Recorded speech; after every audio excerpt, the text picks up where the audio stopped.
Assalamualaikum warahmatullahi wabarakatuh.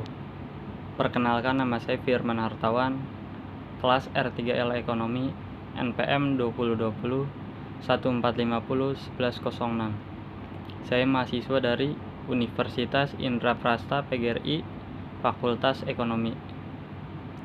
Di sini saya ingin menjelaskan tentang konsep kurikulum paradigma baru. Kurikulum tidak dapat dilepaskan dari sebuah proses pendidikan.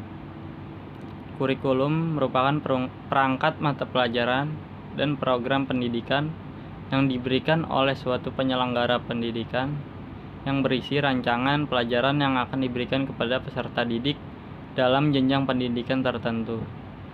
Kurikulum terakhir yang digunakan dan berlaku sampai sekarang adalah kurikulum 2013.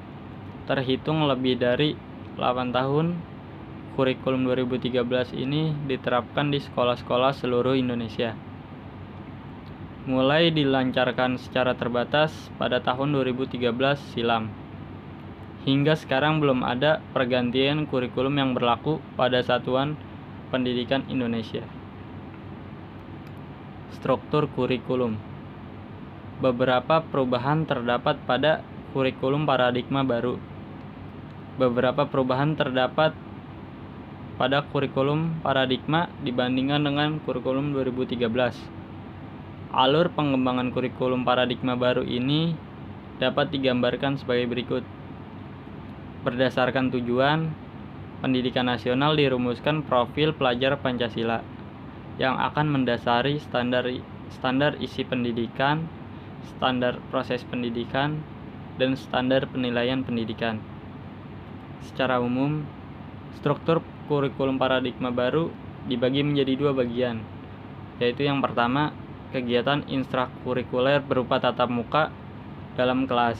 Yang kedua, proyek. Kegiatan proyek dilakukan untuk mencapai profil pelajar Pancasila.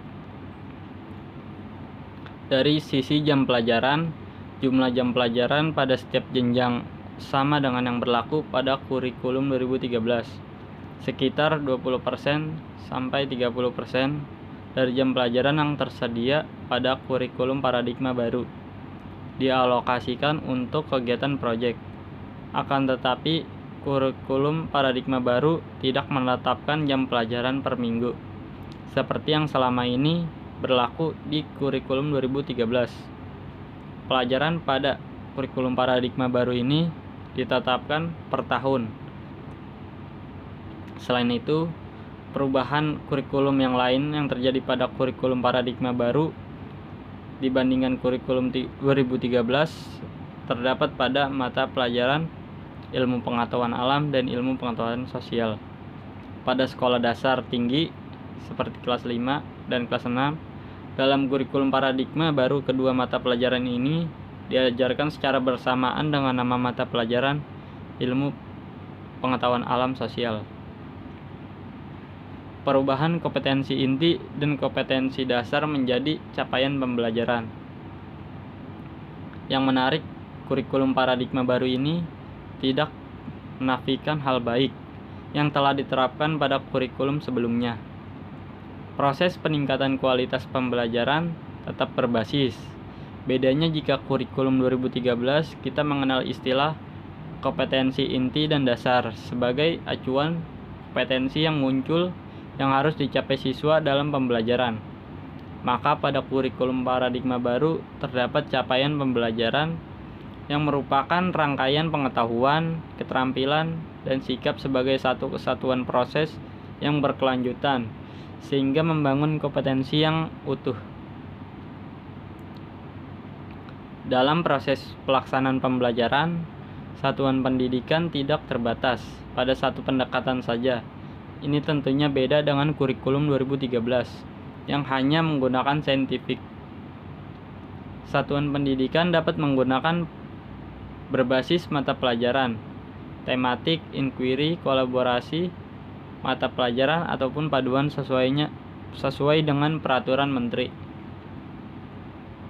Dalam implementasi kurikulum paradigma baru ini, Kemendikbud ini memberikan sejumlah dukungan kepada pihak sekolah, yaitu berupa buku guru, modul ajar, dan contoh pengembangan kurikulum satuan pendidikan untuk membantu siswa dalam pelaksanaan pembelajaran. Masih banyak yang perlu dipahami secara mendalam tentang kurikulum paradigma baru.